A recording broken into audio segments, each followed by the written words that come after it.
This is Marcellous Lovelace, Infinito 2017, and you are tuned in to Rolling Out.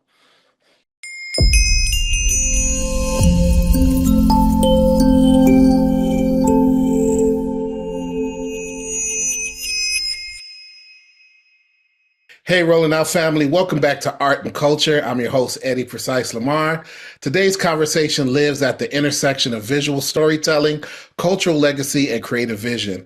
I'm honored to welcome acclaimed visual artist and music artist, Marcellous Lovelace, also known as Infinito 2000. His signature style is amazing. We're diving into his journey in art, the evolution of his signature style, and the powerful moment of having his work selected as the official cover art for Jill Scott's newest album. The conversation is centered in intention, craft, and cultural impact. Brother, what's going on? Welcome to Art and Culture. What's up, man? Southside Chicago. You know what time it is. Southside Chicago, brother. I'm so excited to talk to you, man. And before we get into all this new exciting news, take us back to the beginning. What first drew you to art as a form of expression? Wow. So I go back to a young child, uncles, cousins, relatives, always motivating me to just draw, sit there and use my time wisely. I would say 8 years old, started drawing, painting, sketching, all this stuff. And it was my older cousin, which is like an uncle, because it was more like my mother's first cousin, which make it like my second cousin. He put the pencil and paper in my hand. And I started drawing from that day forward, 8 years old, got up older with my got older with my cousin. His name is Derek, and he goes by Fat Nice as an MC. And he got me into doing the graph writing. We would draw on pieces of paper. And from there, I would say 10, 15 years old, all the way up till however old I am now, I've been painting and drawing all my life. I would say that. And I got scholarships, been to the School of the Art Institute of Chicago, Memphis College of Art. I even went to Northern Illinois University. I graduated from the University of Memphis, and all of these opportunities led to everything that I do with art. But I would mostly say it's self-trained and self-taught. You know what I mean? I've literally taught myself every aspect of it. I've been through all the ups and downs, all the struggles, being pulled away from it, being pulled into it. But I tell people right now, I always draw, regardless. No matter Mm-hmm. what's going on, I paint regardless. Before you came on with this interview, I was literally drawing and painting. While we were sitting here waiting, I'm sketching on a piece of paper. It's like one of those things that's just a normal part of my life. And I think it mixed into every other form of art that I do, from film to making cartoons and making movies. Literally everything is associated with some type of artistic outlet. You know what I mean? So yeah, it's a normal part of my life. And I think it's just something that just inspires me. And it keeps me out of nonsense. I Yes. have a lot of young relatives and I'm still talking to them and motivating them right now. I say, always find yourself something to do. I teach in middle school. I've taught in high schools. I've taught in programs for children in Chicago, programs for children in Oakland and in Memphis, Tennessee. I've always done that and made sure they were motivated to do it too. So it's just a normal part of my life. Yes. You know, what I love mostly about your work is that it showcases us as a people, number one, and you have a very distinct style of art. How would you describe your artistic style today, and how has it developed over time? Wow. I created a name for myself like Afro Urban. You know what I mean? I think just being from places like Chicago and always living in black areas creates a reason for me to create from blackness, create from the black struggle. I use like this one example. On Stony Island, Queen of the Sea, growing up Yes. seeing stuff like that always inspired me to say I got to paint something on a sign one day. I have to do that. I think seeing my mother going to Jamaica and going to different parts of the country in the United States, seeing black people in the South. My family is from this place called Helena, Arkansas. So just seeing that reality and always seeing black people created why I create. If I don't have the black experience, I don't have an art experience. South side of Chicago, the going to Brooklyn, going to Baltimore, going to Black DC, going to Black Oakland, like I told you, living out there. I live even been to the black parts of San Francisco when I was in school out there. Everything that's associated with us, associated with black art, be it from artists like Jacob Lawrence, Horace Pippin, Charles White, John Biggers, Elizabeth Catlett, all of this black art is what motivated me and inspired me to create art. And that's why I do it. Literally reinterpreting my experience through the blackness, through the Yes. struggles, through the South Side of Chicago. Roseland is where I'm from. You know, it go down hills in the 14, 16, 17. I live down one of those hills and seeing all of the murals in the city. You know, them Catholic murals that was in the back over there. All of that stuff that we would see as black people coming up, be it the black murals or the Mexican murals, whatever you're seeing is what inspired it. Even if it was Diego Rivera or even a black artist nowadays like Kerry James Marshall. All of these things pinpoint why I create art, and I'm just reinterpreting my version of it. I'm telling my story, my interpretation of blackness from my life, and it started off too as a very militant thing because I did mostly protest art. So I fight to create a version of black propaganda. You know, like if you got Russian art or the different Chinese art or Korean art, I'm literally giving my black example of that black propaganda fighting against oppression. All colonial oppression shall be destroyed. That's one of Marcellus Lovelace art mottos.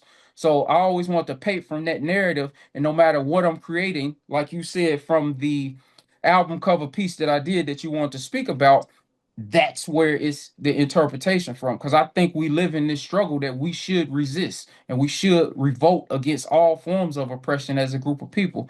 So even with that, and I just will add, like even coming up seeing Steve Biko and Nelson Mandela going through those struggles in the South Africa with the apartheid struggle in those orange states, you sitting there like, yo, why are these people here taking over these people's reality? What can I create from that? How do I interpret that? So I also write books, and that's like a new thing for me that I add from those stories. So I everything is about just creating the narrative, creating the documentation, telling the story, quoting people like Amari Baraka, understanding Arna Bontemps and Harlem Renaissance, and just twisting and turning every aspect of whatever the black story is from the black Chicago experience. If that's Yes, yes.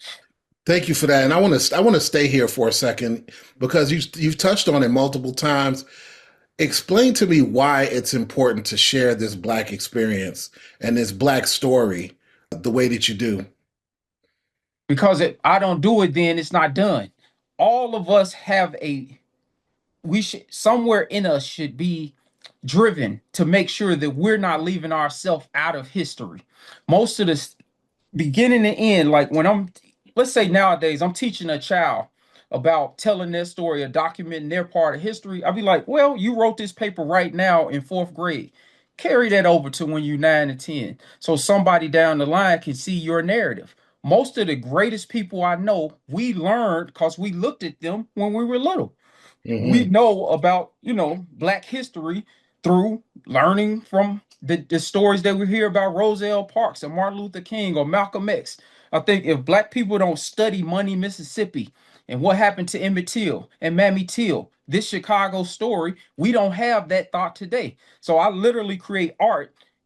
I have like different campaigns with my art and different, you know, series that I've named after things like Money, Mississippi, or Biko 70 for Stephen Biko, or Ray Gun 81. I hope everybody get what Ray Gun 81 mean. You get what I'm saying? So Hmm. all of these eras that black people go through, I think we should tell our story coming from it and kind of give everybody an understanding that we all need to keep our history in people's face because that's what's missing. And that's part of the fight. You see, with George Floyd, all of that time period, we need to talk about that. Or Trayvon Martin, we need to make sure we keep these people in our understanding. Laquan McDonald, every single protest thing that has occurred, I have painted a series from it. And I was telling one of the people associated with the Jill Scott story with the painting I did for her, I was like, those paintings are a series of paintings from the COVID-19 era. So I'm literally always telling these stories over time. It was a brother named Frank D. Robinson in Memphis when I was in college down there. He used to tell me about we all have a story. We all have a story, Marcellus. Tell your story. And that's kind of one of the things that stuck in my head too. So, like I told you, when I learned from the different artists, be it the Charles White from Chicago, John Biggers and stuff like we saying, I'm constantly making sure that I'm one of those people telling our story. But guess what it does? It reminds the children to do the same thing. It reminds you, Eddie, to do the same thing. It reminds Rolling Out to keep that going. My father used to collect the Chicago Defenders, and I used to keep all of them and literally draw from them. And this guy named Bobby Singstack passed away. A guy Mm. named Marcus in Chicago, Marcus Sterling, he a painter. He connected me with him before the brother passed away, and I was talking to him on the phone, and I couldn't be up there because I was somewhere else. But I connected Taiwan Davis with him, and he started building with him and going seeing his photographs and learning the story about the Defender and how it was developed and how it started and the Abbott family and all that. Guess what? Storytelling. Taiwan happened to be working with with his job, and he was collecting old stuff from the Jet Ebony building downtown Chicago. Guess what? More storytelling. So our existence on this earth is about our narrative. And if we don't care about it, nobody will. And Yeah. that's why people need to do it. It's very important. Keep every article of Rolling Out. Keep every article of the Defender. Make sure we have our stories because if we don't keep it, nobody will. And that's what I liked. I did this show for the Harold Washington Museum one time in Chicago because I used to work there coincidentally. But those two things didn't even go together. But I happened to do an art show there, and they kept some of my stuff on file there. For Hmm. those reasons, some child might go in there and be like, "Who in the world was Marcellus Lovelace, and what was he painting about at that time?" Was it, living in Memphis, finishing college, they had the opportunity to put a mural up. So my first idea, if I created a mural, what type of legacy would I want them to see? I am a man. Yeah. So I remixed I Am a Man. And that's what the painting is called. It's the remixed version because we from the hip hop era. So what artists would think to remix something and make that the broad way of putting it. So I came up with X Clan, KRS-One, and all that is my backdrop of sound. So I'm gonna remix this, and this is the remix. You know what I mean? And whatever I create, if it's in Memphis, I made another mural and I shouted out WDIA and the Stax Museum and Satellite and Isaac Hayes. I'm going to tell the Black story no matter how it's done.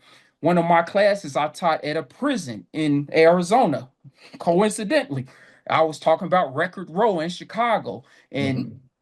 and the Abner and all of the people with VJ Records and all these things. And people like, yo, why do you go into blackness so in such detail? Because that's who we are. If we don't have anything, then we're nothing. You see in history right now, they're wiping us out. Why won't we add ourselves to it? Everything they delete, we should put 7, 8, 9, 10 more right up in people's face because somebody in South Africa gonna care. Somebody in some black part of France is gonna care. Somebody in the black part of Brazil is gonna care. And somebody in a black city in the bottom of Texas is gonna give a darn about who we are. And the more we start interacting and connecting Kansas City, Houston, and Oakland, like I'm saying, and Chicago, then we giving our interpretation of our past, and that's why it's important to me. It's a passion. It's one way of life. There is no other way of life. If it's Yeah. a if it's an ancient Nubia, it should be an ancient black people in Chicago that tells some similar story going forward throughout time, even if it's only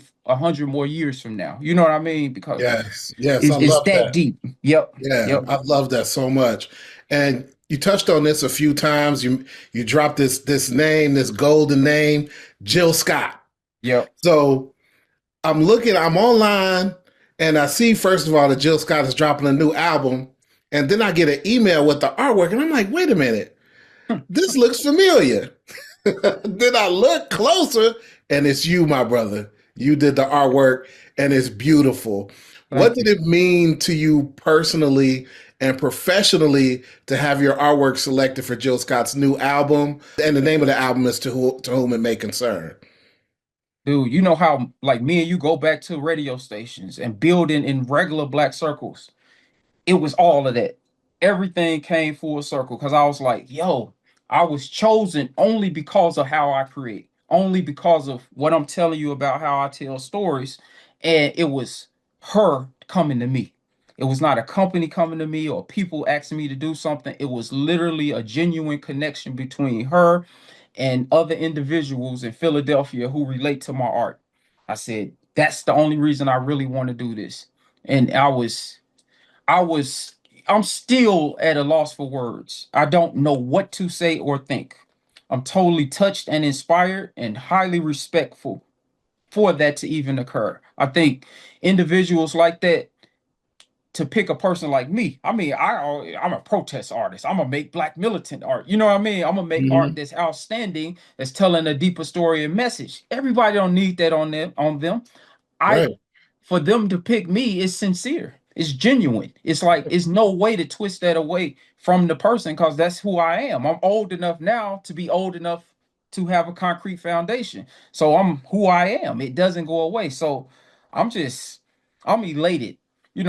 Some of this you're at a loss for words, and the individuals that's associated with her that will come speak to me about it are is just mind-boggling to me. You know what I mean? And how Hmm. me and you, we come up in Chicago.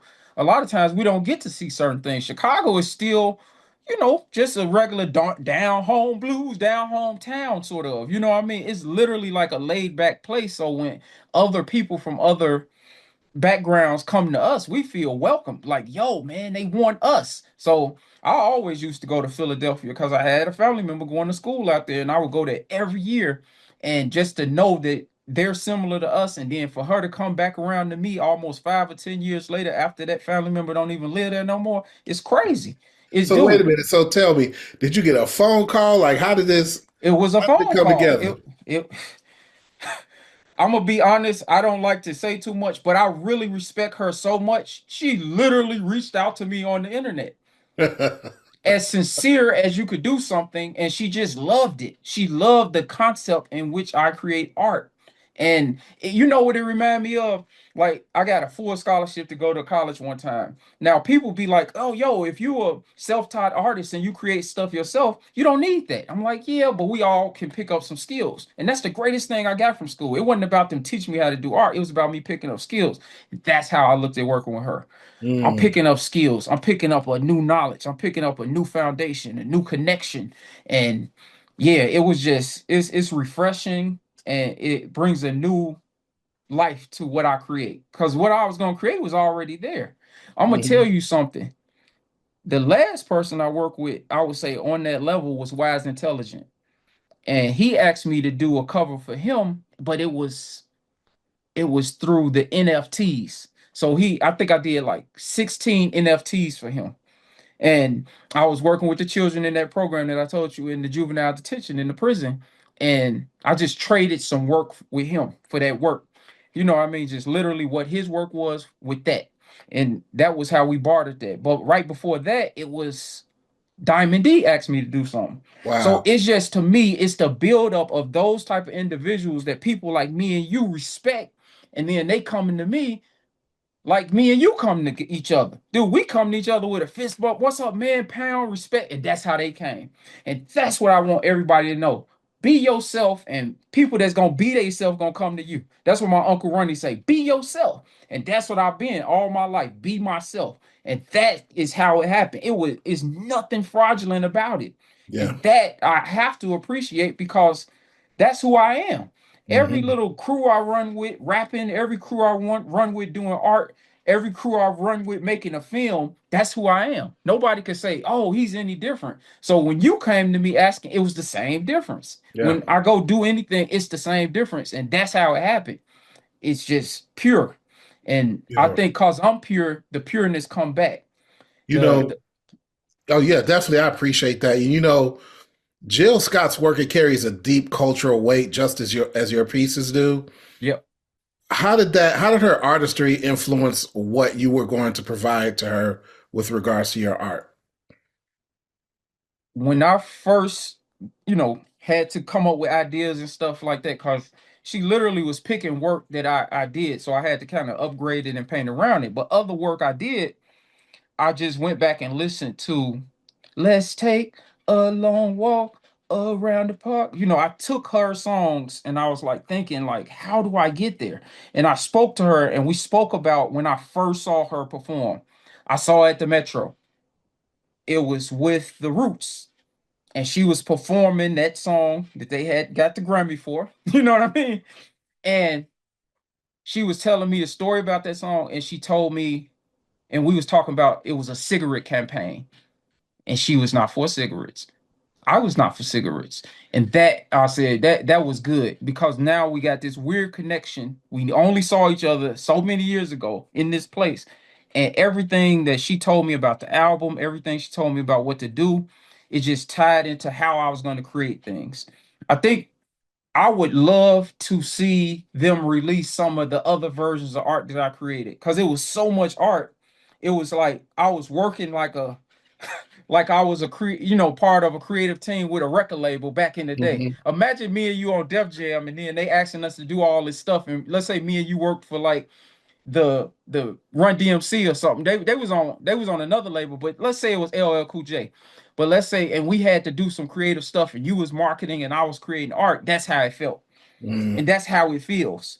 And it was like that old school feeling because what I think, and I don't know for sure, but she has an independent label, you know, and a lot of it has a lot of a lot of red tape. So you had to get through that. You get through the red tape, but you get back to her. That's where it Hmm. ended. It started with her and ended with her, and that is the dopest part. By being independent, it was like, okay, I started with Russell Simmons from the old school. I ended with Russell Simmons from the old school. But she's Russell Simmons. She don't Right. have to go through this middleman, Rick Rubin. It was no Rick Rubin really. So that was dope. And by her being like this genuine poetic person and creative person, and us having these stories about Philly and us having these stories about art. Like when she talked to me now, she talking about me about other artists like Bisa Butler and stuff. You know what I mean? So it's kind of like, yo, this is dope. She understands. She talked to me about other artists like this brother. I can't think of his name, but you're gonna know about him because I'm gonna send you his name.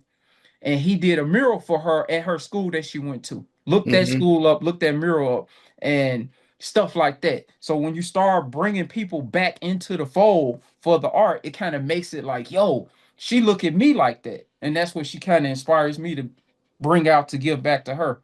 And I'm now always just thinking of ways to give back to her for even considering me. Yes. And it's dude, I don't even have like a I'm not like one of these old sentimental people. Dude, sometimes I feel like I'm the rough, rugged dude, like when we used to wear the Timberlands and all that. I feel like that. But I'll be like, well, now you like a guy who got to wear these little shirts every day to work and go in there and act like a regular person. But Right. with that, it make me feel very, it come out of my rugged shell. You get what I'm saying? I'm like, yo, I Hmm. feel like the romantic love music. I like the Brothers Johnson, Strawberry Letter 23. I like stuff like that. So I like the brother Jeffrey Osborne. I like Anita Baker. So I tie her back into that concept of soul music and black music, and it just make me feel very welcome and warm in that world, knowing that I'm from just like the straight up boom bap hip hop world. So it's a dope thing, man. And I'm just totally appreciative. And she created all that. Everything you're seeing that you're all seeing about her album, she literally nitpicked every little concept of it. And I really love to see people do that. And I would love to see more people that's doing that type of stuff kind of reach out to people doing that. I saw De La Soul had did it with the mass appeal Yeah. with The the Hebrew. yes, Hmm. Chicago again. I only met him Yep. one time. We saw each other outside of the Art Institute of Chicago. Head kept it moving. You know what I mean? But yeah, Hmm. yeah. But I know the brother Static, who do all the murals in Chicago, and you meet all these cats, and you just I want to see all of us kind of have that vision for other people. You know what I mean? No matter who we Yes. are, I want to see all of us kind of bring ourselves out because we've been doing this. We're going to do this. And I just think it's going to be a way where everybody going to give something back. Like the brother Theaster Gates got the Stony Island Art Bank. I think more stuff like that need to exist. You need to create something similar, or I need to create something similar so it could be more arts because I do think things like that keep these kids out of trouble. It kept us out of trouble. Yeah. That's why it's necessary. And yeah, and that's what she did for her school, and she told me all these stories about how she's into the arts, how she collect art, and I said, "Yo, I'm blown away because I like that you brought up the fact that how these arts keep us busy, keep us creating, keep us creative. Looking back, what key moments helped shape your confidence and your direction as an artist? I would say it's always been my father. I just said here, you said that I thought of three or four things, but I would say my father and my grandmother, them being from Arkansas and those type of backgrounds they come from and looking at, extreme poverty and people not actually having washrooms, to go take a dump. You know what I mean? They Like had them, they was just outside. our house. I mean, dude, and in the 80s when we first started going down there, it was things like that still in existence. Hmm. Crazy enough. But I would say them, and then leading up to the individuals that I told you, like the different artists like John Biggers and Kerry James Marshall now, or even Horace Pippin or the brother Jacob Lawrence, or any of these black artists. I would even say I just heard some recently about Salvador Dali and his woman helping change the way his art blew up. And Hmm. I was like, that's dope. And a lot of women. And that was the dope part about talking to her about that stuff, Jill Scott. I would say women, you know, positive relationships. I don't look at life in this interpretation no more. I was just talking to one of my little cousins. I said, listen, man, we did stuff 30 years ago. I don't do that no more. Listen, Hmm. you know what I mean? Whatever we did wrong, we don't have to think about that in the negative. We have to think about that in the positive. And all of these experiences shape and mold every single thing. Like we used to cut from the south side up Lakeshore Drive and cut over across where they had the pavilion. It was like a basketball stadium or something right there. And then you cut and you go up to the west side. So we would go Hmm. straight up to the west side, past the United Center, and all that, and go to K-Town. So now we all the way over there. So we taking a full tour. Then we all the way up north somewhere by Sheridan. All these things shape how I look at things. You know what I mean? So Yes. I just say a lot of black art, a lot of black people, a lot of black things. It could be not wanting to be Magic Don Juan, but like understanding that's a part of our history. I Hmm. saw recently that the conservative vice lords had like an arts program on Hmm. the West. I was like, yo, this is dope. No matter how we want to paint Chicago, Chicago had so many rich things. Chicago, black jazz ensemble, all these things create how we exist as black artists from that city. And all of that does it for me. And You bring that up, and I immediately think about the names you shared with me earlier. So Charles White, Hebrew Brantley, Ramen Static, Afro Cobra, right? yep, Afro What Cobra. Yep, what yep, do you yep. what do you think it is about Chicago that creates this sort of revolutionary style of artist? If black people coming to Chicago was a struggle, I think we exist in Chicago as a migrated struggle. I don't think a lot of black people comprehend most of the black people coming to Chicago were escaping something. There wasn't no smooth migration. I learned that from a brother I mess with named Diallo Kenyatta. He has a lot of shows and stuff, and he builds with me. But he pointed out in one of his lectures that it was a escape. People were escaping being forced out of the South. They weren't just coming there freely and it was a lot of hope and inspiration, but it wasn't just some raisin in the sun picture. It wasn't cute. The cute part is when you get there, but then you have to deal with the Gage Park struggle. That Right. Chicago thing of getting up there and having to go through that made us who we are. So we very resilient, we very strong, we powerful, and we literally, you remember the old school Chicago, I guess from the 20s and 30s and 40s, it was a lot of Hmm. slums, and people came from those slums to having to live in Chatham, or being able to live in Oak Park or Oak Lawn, and being able to move all over the city and end up living out in Calumet City and living in Blue Or Rock. Roseland.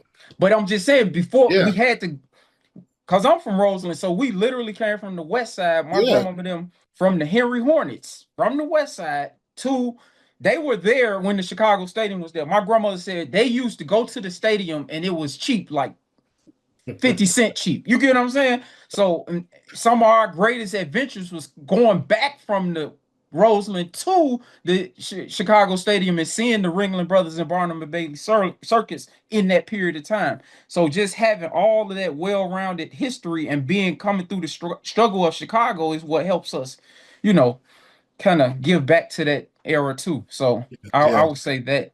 Yep. Yeah. We're in this space right now where technology is sort of leading this conversation, right? Hmm. As AI continues to enter these creative spaces, how do you see it influencing visual art and the future of artistic expression? I'm going straight to it. Double negative. I think it could have been great. I don't think it's going to be great. I Mm, think like my one of my homies, DJ What, when I talk to him, you know what I call it all? RJD2, C3PO. hmm Because if every human being needs a droid to function, then they're not functioning. When the children in school, let's say I have a writing assignment, I have a GED class for college that I teach, and then I have this regular writing class for elementary students. The first thing they go to is AI. Everybody. So I'm like, so if your whole life is based on cheating to get to an idea, then you're not thinking. I think it poisons the imagination. Another quote from Diallo.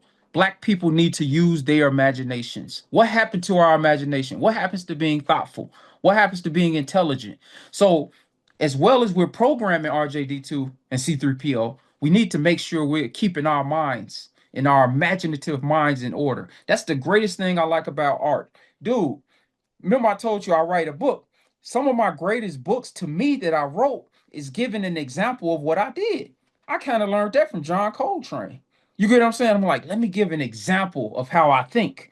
Let me make sure I align this thought so somebody else can see how to think. And when I tell children to write or keep their old information, or a GED student to write and keep their old information, it's just so you can see how you build it up. Kind of like when you asked me about my grandmother, anything, my father, most of their existence is based off of a reference or some type of information they had laying around. My father passed away, man, and he was one of those hoarder kind of guys, but it wasn't hoarder for the wrong reason. He just hmm didn't know what to do with the information from different scenarios and situation he went through. So he had like stacks of information. You know what I did with all the information? I made a book out of it for him. I mm said, let me keep some type of memorabilia for him. Dude, just like I was saying about your magazine that you work for, or we know with the Defender. I'm gonna reference this and repeat it. Keep up, keep a copy, keep up.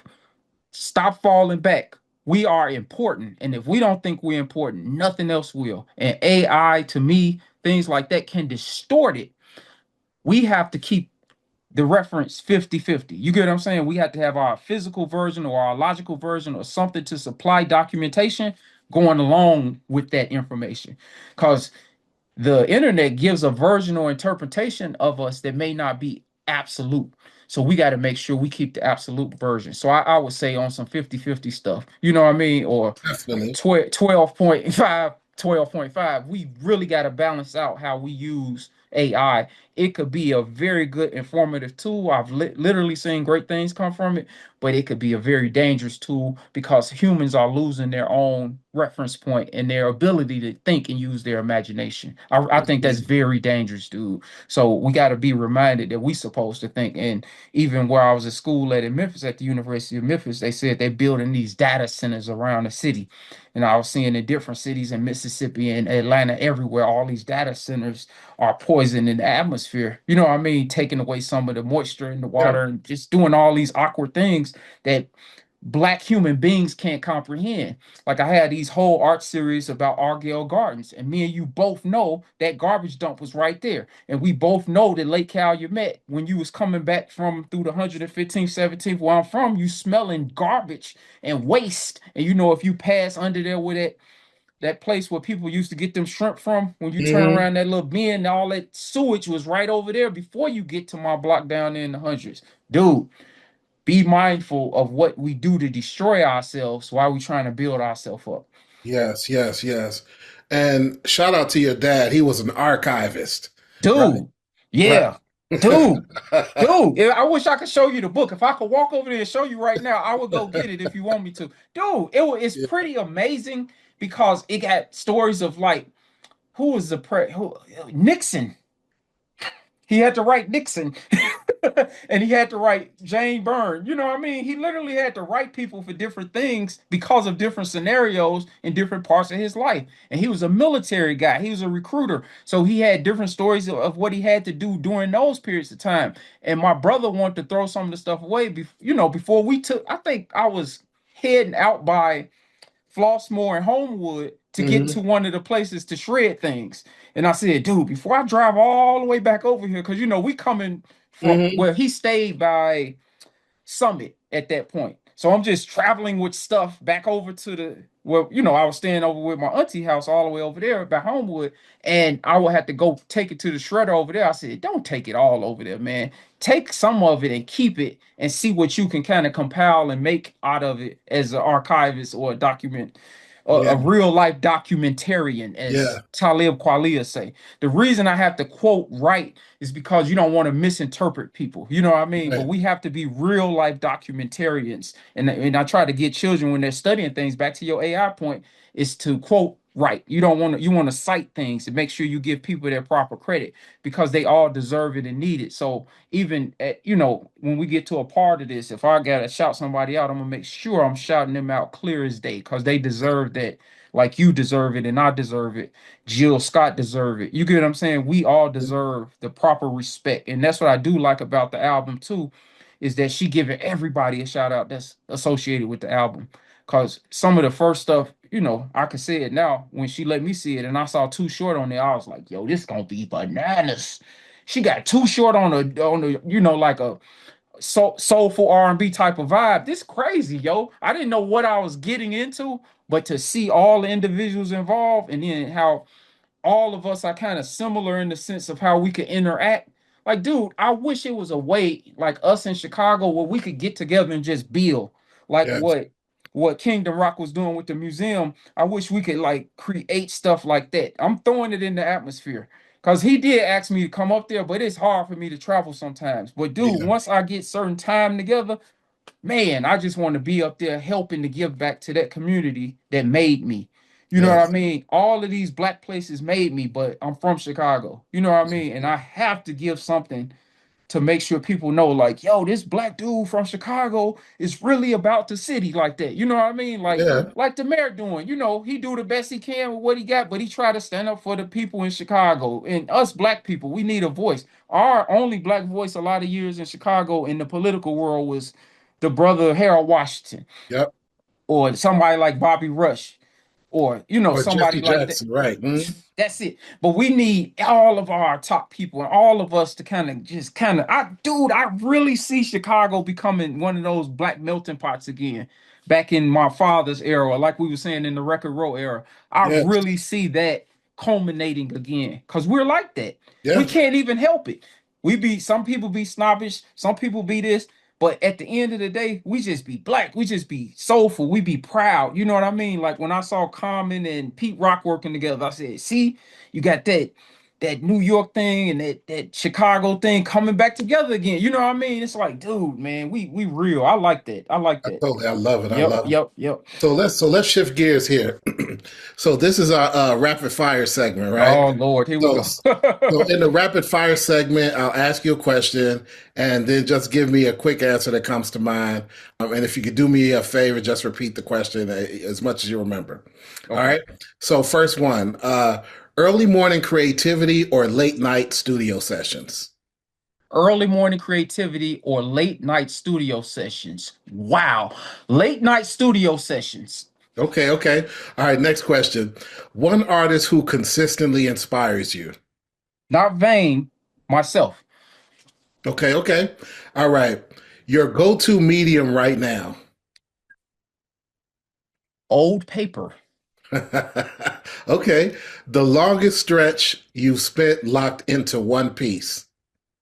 The longest stretch I've had on One Piece is 2 months. Okay. All right, last question. One word that captures your creative process. One word that captures my creative process: consistent. Yes. Yes. Definitely. Brother, I apologize for not saying the two answers to those rapid fires. I was trying to think of the answer. I apologize. oh no, it's all good. I got another word for you because I know we've been around each other for many, many years, and the one word I would say for you is prolific. Thank you. Brother, you never stop working. And it's amazing. And we didn't even get to touch on the music, but the way you approach your artwork is the way that you approach your music, and it's amazing. And that's what I think it came from. I think the fact that I came up doing art, it always keep going back and forth. It never goes away from itself. So I never take away from it. If we were in the 90s doing hip hop, oh, I gotta draw because I still gotta get a job. Oh, I still gotta help somebody with some art stuff. Oh, Yeah, I still might get a scholarship to go to art school. A lot of that time, no individual knew I was literally doing all this stuff all the yeah, time, every step of the way. If I was up there at that radio station or I was over there trying to go to Columbia College, I was literally doing the same thing the whole time. I know it's awkward to some people, but that's my motivation. And that's what I inspire people to say to themselves. Just do it. Like, keep you a notebook pad. If you a writer, write all the time. You yeah, don't have to give nobody your book. Dude, I meet so many people that say I write, but I don't put it out. That's not bad. You wrote it. yeah, Shoot. If you got an album and you didn't put it out, it's still not bad. You did it. You know what I mean? It's not the end of the world. Keep doing everything you do. I tell people if you work in your job, my grandmother, she liked work. I thought that was the most awkward thing in the world. But she loved work. So she that was who she was. And that's how I paint her history. You know what I mean? She like work and church. It don't make us bad people to love something. You know what I mean? I just used to thought she was like enslaving herself though. I was like, man, I don't want to be no. mm-mm. No, you're right. You're right, brother Marcellus Infinito. Thank you so much for joining us and for sharing your journey, your perspective, and your work with the Rolling Out family.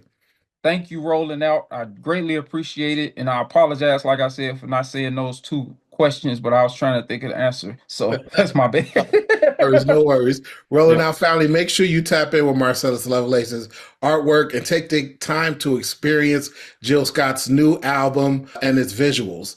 This is your man, Eddie Precise Lamar. And as I always say, stay focused, positive, and productive. Peace.